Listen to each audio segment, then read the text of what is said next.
Bismillahirrahmanirrahim. Assalamualaikum warahmatullahi wabarakatuh. Perkenalkan, nama saya Taufikur Rahman, Prodi Perbankan Syariah 2 semester 8, nomor induk mahasiswa 01165041. Jadi pada kesempatan kali ini saya akan membuat suatu video untuk meresume beberapa materi. Nah, video ini juga dibuat untuk memenuhi salah satu tugas pada mata kuliah Ulumul Hadis. Saya akan membahas beberapa materi. Yang pertama, saya akan menguraikan terkait dengan sejarah hadis pada zaman Rasulullah Shallallahu Alaihi Wasallam dan pada masa sahabat atau Khulafaul Rasyidin. Nah, langsung saja kepada pembahasan pertama terkait dengan sejarah hadis pada saat atau pada masa Nabi Muhammad SAW.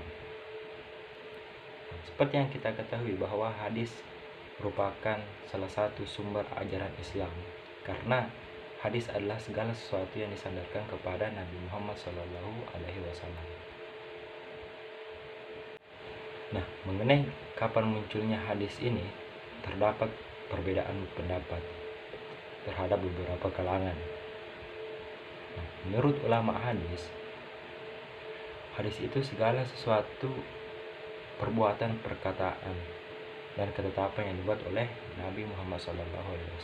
Nah, sedangkan menurut ulama fikih, hadis hanya sebatas informasi dari Nabi mengenai hukum. Ini berbeda dengan ulama sebelumnya. Ulama ahli sejarah bahwa hadis memulai periodisasi dari awal kenabian sampai wafatnya Nabi. Artinya hadis dimulai saat Nabi Muhammad SAW diangkat menjadi Nabi, dan masa kenabiannya ini adalah saat Nabi Muhammad SAW mulai menerima wahyu dari Allah Subhanahu wa Ta'ala. Adapun cara penyampaian hadis pada zaman Rasulullah SAW secara umum itu bisa melalui lisan atau dengan menyaksikan perbuatan Rasulullah. Al-Alaj dalam bukunya membagi sebagai berikut. Yang pertama dengan bentuk majelis, yang kedua dengan lisan dan perbuatan, ketiga menjawab pertanyaan yang berkenaan langsung dengan sahabat dan disaksikan oleh sahabat.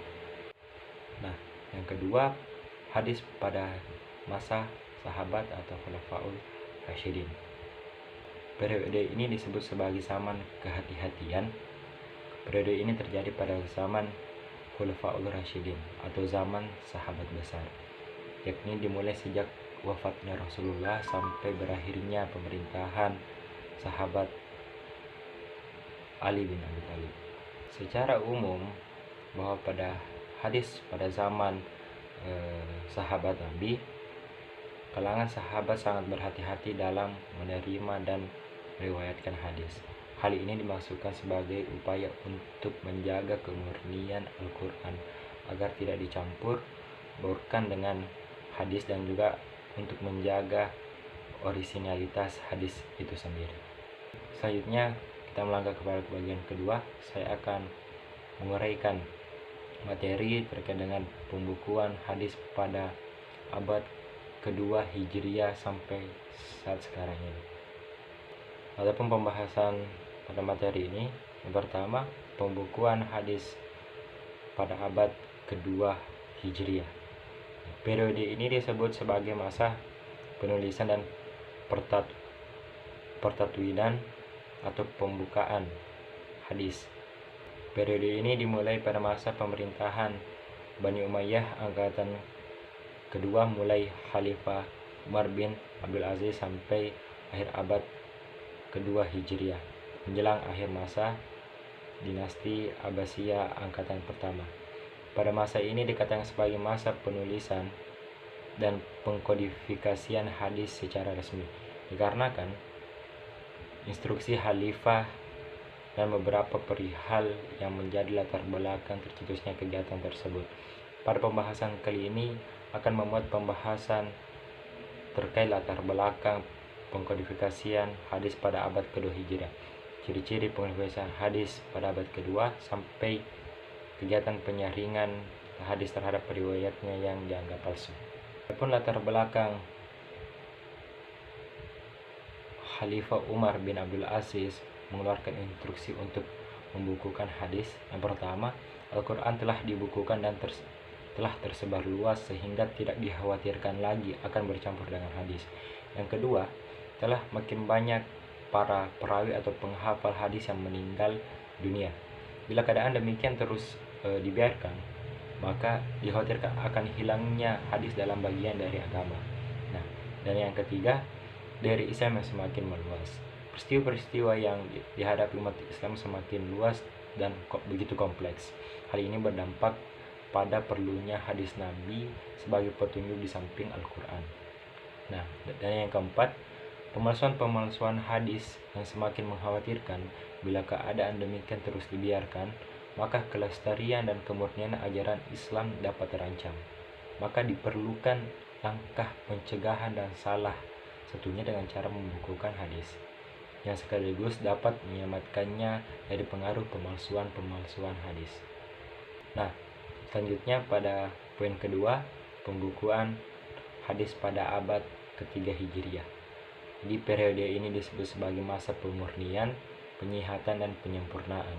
Periode ketiga ini dimulai sejak masa akhir pemerintahan dinasti Abbasiyah angkatan pertama, dalam hal ini Khalifah Al-Ma'mun, sampai awal pemerintahan dinasti Abbasiyah angkatan kedua atau Khalifah Al-Muqtadir. Masa ketiga ini masa mentahsihkan hadis dan menyaringnya dimulai dari awal abad ketiga hingga akhirnya pada abad ketiga Hijriah ini. Merupakan puncak usaha pembukuan 250 hadis sesudah kitab-kitab Ibnu Jurayj, kitab Al-Mutawattah, Imam Malik tersebar dalam masyarakat dan disambut dengan gembira. Adapun karakteristik kodifikasi hadis pada masa ini dipaparkan secara singkat sebagai berikut. Pertama, dalam penyusunan kitab hadis terjadi pemisahan secara jelas antara hadis Rasul dengan Al-Quran, perkataan sahabat, dan fatwa-fatwa tabi'in. Kedua, dijelaskan kualitas hadis, sahih dan dhaif. Baru pada pertengahan abad ketiga Hijriah terjadi perubahan kategori kualitas sanad hadis di antara kedua hadis di atas, yaitu hadis hasan. Ketiga, terjadi penambahan variasi bentuk kitab-kitab yang disusun, yaitu berbentuk musnad. Dalam hal ini mengumpulkan sanad berdasarkan nama perawi. Pertama, sahabat. Sahih, memuat kualitas hadis sahih saja. Sunan, kitab yang tidak memuat hadis munkar tapi memuat hadis sahih, hasan, dan dhaif. Dan kitab tentang hadis mukhtalif seperti kitab Ikhtilaf al-Hadis oleh Syafi'i, Ikhtilaf al-Hadis oleh Ali bin Al-Madini, dan Ta'wil Muta'alif al-Hadnya. Poin ketiga, pembukuan hadis pada abad ke-4 sampai pertengahan abad ke-6 Hijriah. Periode ke-6 ini terjadi pada masa dinasti Abbasiyah angkatan kedua, Khalifah Al-Muqtadir sampai Khalifah Al-Mustamin. Periode ini disebut sebagai masa pemeliharaan, penertiban, penambahan, dan penghimpunan. Periode ini muncul pujangga-pujangga abad ke-4, ahli abad ke-4 ini, dan seterusnya digelari mutaakhirin. Kebanyakan hadis yang mereka kumpulkan adalah petikan atau nukilan dari kitab-kitab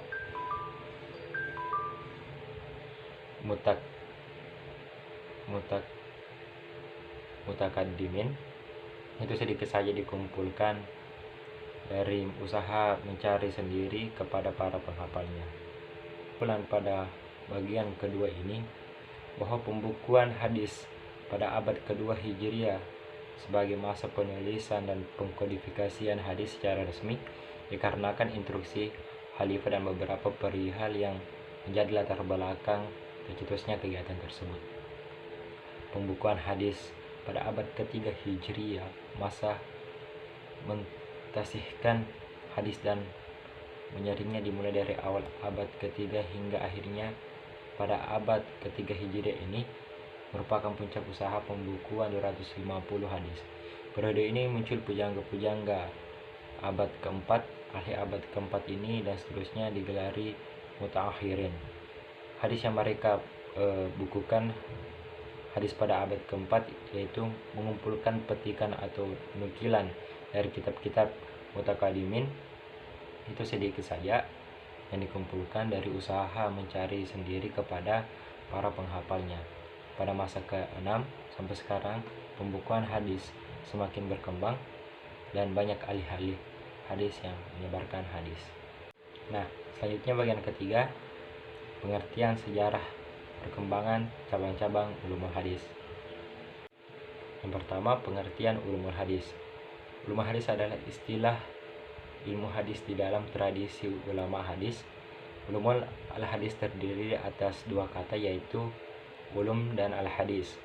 Kata ulum dalam bahasa Arab adalah bentuk jama dari kata ilm yang berarti ilmu-ilmu, sedangkan al-hadis di kalangan ulama hadis berarti segala sesuatu yang disandarkan kepada Nabi Shallallahu Alaihi Wasallam dari perkataan, perbuatan, takrik atau sifat. Dengan demikian, gabungan kata ulum al-hadis mengandung pengertian ilmu-ilmu yang membahas atau berkaitan dengan hadis Nabi Shallallahu Alaihi Wasallam. Adapun pengertian hadis secara terminologis menurut ahli hadis adalah segala ucapan, segala perbuatan dan segala keadaan atau perilaku Nabi Shallallahu Alaihi Wasallam. Dengan demikian, ulumul hadis adalah ilmu-ilmu yang membahas atau berkaitan dengan hadis Nabi Shallallahu Alaihi Wasallam. Para ulama ahli hadis banyak yang memberikan definisi ilmu hadis. Di antaranya Ibnu Hajar al-Asqalani yang mengatakan bahwa kede-kede yang mengetahui keadaan perawi dan yang diriwayatkan. Dari definisi di atas dapat dijelaskan bahwa ilmu hadis adalah ilmu yang membicarakan tentang keadaan atau sifat para perawi yang diriwayatkan. Nah, selanjutnya cabang-cabang ulumul hadis. Adapun cabang-cabang ulumul hadis adalah yang pertama, ilmu rijal al-hadis, yaitu ilmu yang membahas para perawi hadis baik dari sahabat, dari tabi'in maupun dari angkatan-angkatan sesudahnya. Hal yang terpenting di dalam ilmu rijal al-hadis adalah sejarah kehidupan para tokoh tersebut, meliputi masa kelahiran dan wafat mereka, negeri asal, negeri mana saja tokoh-tokoh itu mengembara dari dalam jangka berapa lama, kepada siapa saja mereka memperoleh hadis, dan kepada siapa saja mereka menyampaikan hadis. Yang kedua, Ibnu al-Jar al-Ta'dil, yaitu ilmu yang menerangkan tentang hal cacat-cacat yang dihadapkan kepada perawi dan tentang pentakdilannya atau memandang adil pada perawi dengan memakai kata-kata yang khusus tentang martabat-martabat kata-kata itu. Yang ketiga, ilmu fanil mubhamat, yaitu ilmu untuk mengetahui nama orang-orang yang tidak disebut di dalam matan atau di dalam sanad. Misalnya perawi-perawi yang tidak disebut namanya dalam Sahih Bukhari diterangkan selengkapnya oleh Ibnu Hajar al-Asqalani dalam Hidayatus Sari Mukadamah Fathul Bari. Selanjutnya ilmu mukhtalif al-hadis, ilmu yang membahas hadis-hadis secara lahiriah bertentangan namun ada kemungkinan dapat diterima dengan syarat, mungkin dengan cara membatasi kemutlakan dan keumanannya dan lainnya yang bisa disebut sebagai ilmu tifik al-hadis. Nah, selanjutnya ilmu ilail hadis, yaitu ilmu yang membahas tentang sebab-sebab tersembunyi yang dapat merusak keabsahan suatu hadis, misalnya memasukkan suatu hadis ke hadis yang lain.